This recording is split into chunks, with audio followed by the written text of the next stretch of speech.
Tom Cruise used to be Hollywood's golden boy. Perfect smile, perfect face, perfect life. But something started changing. By February 2025, fans noticed his face looked swollen and stretched during a Super Bowl commercial. Just minutes earlier, he looked normal in a movie trailer. A plastic surgeon said it looked like too many fillers had changed his jawline completely. Then in July, a British host made a brutal comparison.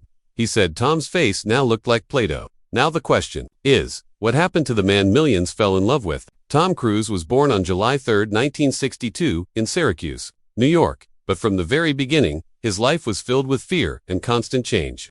His father, an electrical engineer named Thomas Mather III, had a terrible temper. He often exploded in anger for no reason. Tom once called him a merchant of chaos. It wasn't just yelling, he was abusive, and they never stayed in one place for long. By the time Tom was 14, he had already gone to 15 different schools. One month he was in Canada, the next in Kentucky or New Jersey. Every time he made a friend, he had to leave. That kind of life left him always on edge. He never felt safe. But it also taught him how to adapt fast, something that would help him later in Hollywood. In 1969, when he was just 7, his teachers noticed he couldn't read properly. They said he was smart, but something wasn't right. After some tests, they found out he had severe dyslexia. For Tom, letters didn't sit still on the page. They moved around and didn't make sense. Kids at school called him names. Some teachers got frustrated with him, but instead of giving up, Tom found another way. He started learning by listening. He'd have people read scripts to him over and over. That's how he memorized every word.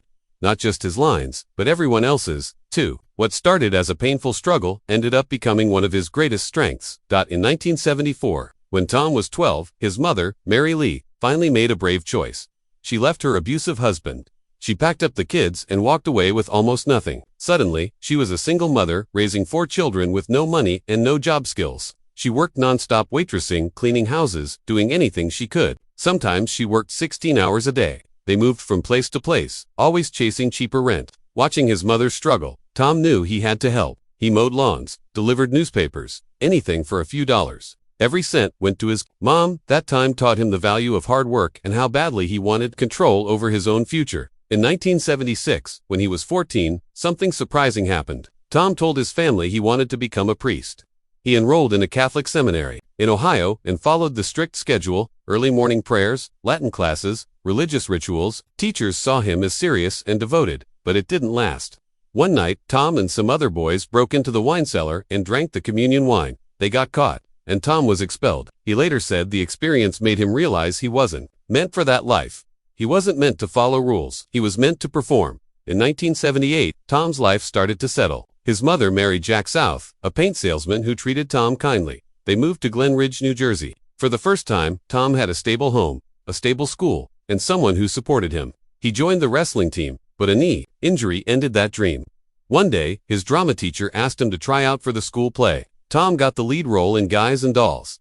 Suddenly, something clicked. On stage, he felt alive. He gave it everything he had, memorizing not only his lines, but everyone's. The audience loved him. After that, he acted in more plays and won the school's drama award. Those 18 months in New Jersey changed everything. Acting wasn't just a hobby. It became his new dream. In 1980, just before graduating high school, Tom made a decision that scared his whole family. He dropped out and moved to New York City to become an actor. He only had $500 and a bag of clothes. He stayed in a cheap hostel near Times Square and got a rat-infested apartment in Hell's Kitchen.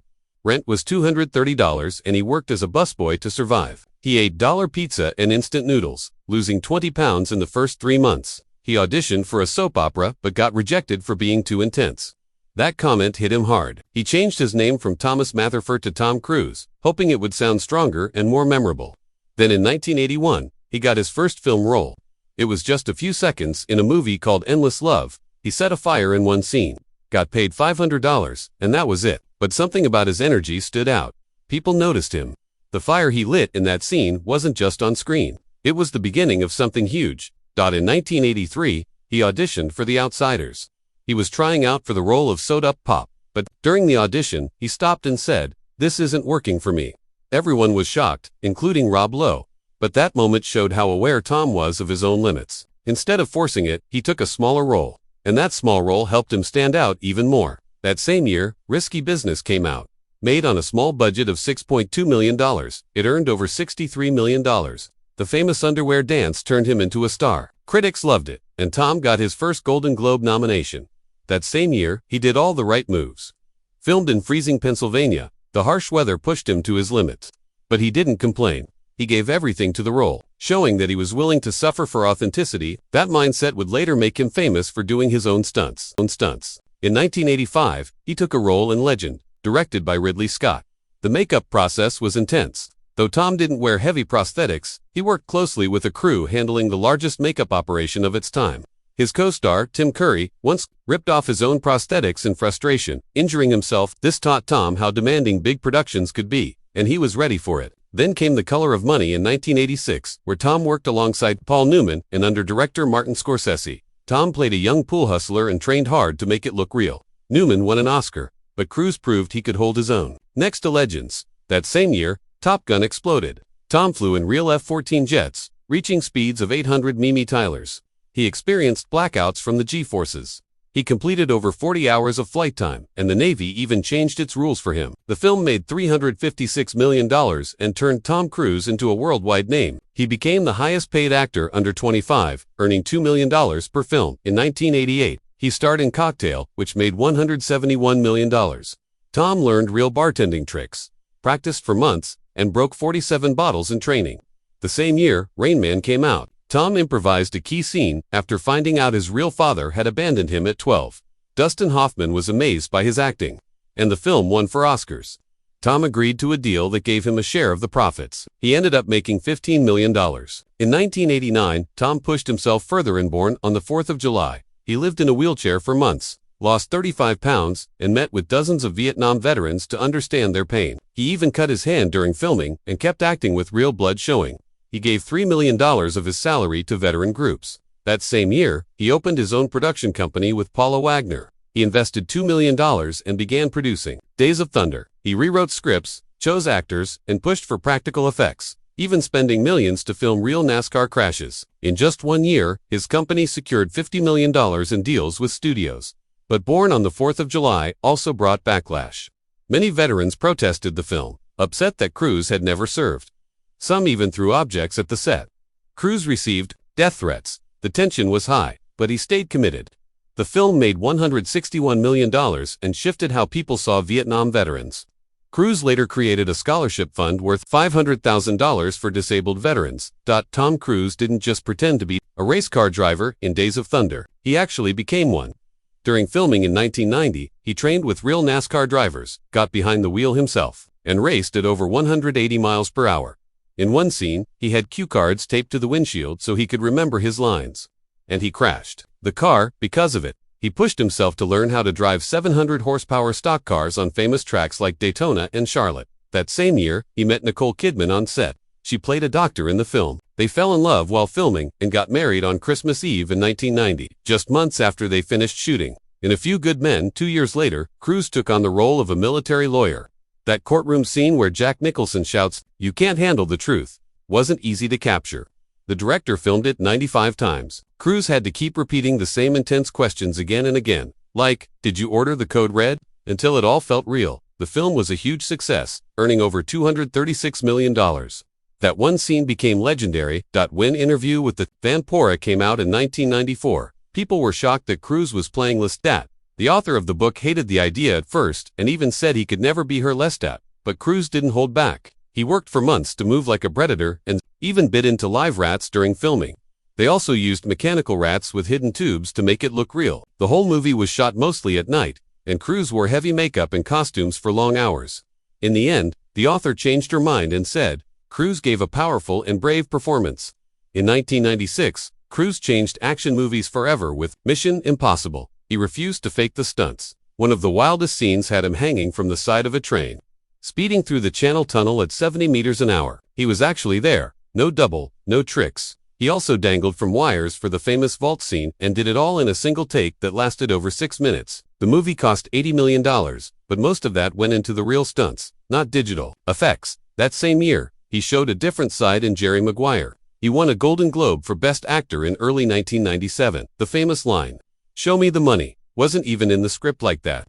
Cruise came up with the idea to shout it over, and it became a catchphrase across America. From late 1996 to mid-1998, Cruise spent 15 straight months filming Eyes Wide Shut with director Stanley Kubrick. That shoot became the longest in movie history. Kubrick had them film one simple scene 95 times. Cruise got so stressed he developed an ulcer but didn't tell anyone because he didn't want to slow things down. The movie pushed both Cruise and Nicole Kidman to the edge as they filmed heavy emotional scenes. Just 6 days after filming ended, Kubrick died. The movie became his final goodbye to the world. In 2000, Cruise took things even further in Mission Impossible 2. He did dangerous rock climbing on a cliff 2,000 feet high in Utah. During one part, he jumped 15 feet down onto a hard rock again and again, until it looked just right. A helicopter came so close that the spinning blades nearly touched his head. The crew had to stop filming at times because of strong winds, but Cruise insisted on keeping the scene. In 2001, Cruise stepped into a strange world in Vanilla Sky. It was a remake of a Spanish movie, and he called up the director Cameron Crowe to tell him to watch it. He even got Penelope Cruz to play the same role she did in the original. Cruise wore facial prosthetics for the scenes after his character's car crash. The movie made over $200 million and slowly gained a cult following, even though not everyone liked it at first. For The Last Samurai in 2003. Cruise trained for nearly 2 years. He learned sword fighting, Japanese language, and martial arts. He worked closely with a swordmaster and did most of the horseback battle scenes himself. The story was inspired by a real French officer who fought with the samurai in the 1800s. The movie became the 6th biggest hit of 2003, earning $456 million. Cruise was even nominated for a Golden Globe. In 2004's Collateral, Cruise played a cold, calm killer named Vincent. He had silver hair and wore a gray suit, looking nothing like the usual Cruise. The whole movie takes place in one night as he forces a taxi driver to take him around Los Angeles. Cruise became someone terrifying and emotionless, and people were shocked at how different he looked and acted. Then came War of the Worlds in 2005. Cruise played a father trying to save his kids during an alien invasion. They bought an actual Boeing 747 and turned it into wreckage for one of the scenes. Filming took place in 5 states and lasted 73 days. Spielberg said it was his longest shoot in over a decade. Cruise even asked Spielberg to pause another movie so they could make this one. First, in Tropic Thunder in 2008, Cruise completely surprised everyone. No one knew he was in it. He played a loud, bald, and heavy-set movie executive and danced like a maniac. The character was Cruise's own idea. He asked for fat hands and wanted to dance. The studio didn't even put him in the trailers. And when people saw it was him, they couldn't believe it. It showed that Cruise wasn't afraid to look silly or take risks. In 2011, Cruise climbed the Burj Khalifa in Mission Impossible: Ghost Protocol. He hung over 2,000 feet above the ground. They had to drill holes in the building and break windows to set up safety gear. His harness was so tight, it made his legs go numb. Helicopters had only 30 minutes to film because of flight rules, and they used special IMAX cameras. He refused to stunt double as always. In Jack Reacher 2012, Cruise did all the car chase scenes through real Pittsburgh streets. He learned intense hand-to-hand combat and trained for months. The movie's release was delayed after the Sandy Hook shooting because it started with a sniper attack. But when it finally came out in December 2012, Cruise's gritty military investigator felt raw and real. Then came the most dangerous flight stunt in 2015 for Rogue Nation. Cruise held on to a real Airbus A400M as it took off. He was hit with 5G forces while 5,000 feet in the air. The crew only had 48 hours to get it right, and the plane had to take off 8 times. The crews ran across the wing and held onto panels made for paratroopers. He wore almost no protective gear to keep it looking real. In 2017, Cruise filmed a zero-gravity plane crash for The Mummy. He flew in a special plane that climbed to 25,000 feet, and then dropped to create weightlessness. Everything was filmed practically with no CGI. Cruise and the crew had to do multiple flights, and each time they had just minutes of zero gravity to get it right. It was one of the hardest scenes ever filmed in the air. In 2018, while filming Mission Impossible Fallout, Cruise broke his ankle jumping between rooftops in London. He finished the scene anyway. You can even see him limping. Filming paused for 6 months so he could heal, but he returned and did even more stunts. During the break, they filmed scenes where he could sit and rest his ankle. His dedication turned a real injury into part of the story. Finally, in 2022, Top Gun Maverick became the biggest hit of Cruise's life. He flew real F-18 fighter jets after going through intense pilot training. He made all the young actors go through the same thing. They used custom IMAX cameras inside the cockpits. Cruise turned down all streaming offers during the pandemic because he wanted the movie in theaters. It was delayed 3 years, but made nearly $1.50 billion and became the second highest grossing movie of 2022. It proved that even after all these years, Tom Cruise was still willing to do the hard stuff for real. Tom Cruise was only 24 when he married Mimi Rogers. In 1987, she was already an actress and a Scientologist. Through her, Tom was introduced to the religion that would shape almost everything in his future. At first, their relationship seemed strong, but behind closed doors, things weren't working. There were rumors Tom couldn't have children. In 1993, Mimi joked about it in a Playboy interview, hinting that he was thinking of becoming a monk. That comment left people guessing. Their marriage ended in 1990. Mimi later said it was because Tom was obsessed with work. He had a two-word focus in life: career first. He didn't know how to slow down, and that obsession broke them apart. She also mentioned that his deepening involvement in Scientology created a wall between them. Right after that, Tom met Nicole Kidman while filming Days of Thunder. They got married in 1990. Everyone thought they were the perfect couple, but they were hiding pain that the world didn't see. Nicole had her first miscarriage at age 23. The pregnancy was ectopic, meaning the baby was growing in the wrong place inside her. She said later that the grief from that loss was something no one talks about enough. After that, they adopted 2 children, Isabella and Connor.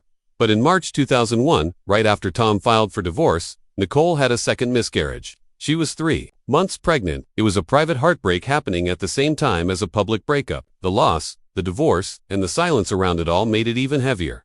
After the split, Tom started dating Penelope Cruz. She was his co-star in Vanilla Sky and stayed with him for 3 years. She even started studying Scientology to be closer to him, but it didn't work. Penelope followed Buddhism and didn't want to leave it behind. Scientology leaders, especially David Miscavige, didn't approve of her.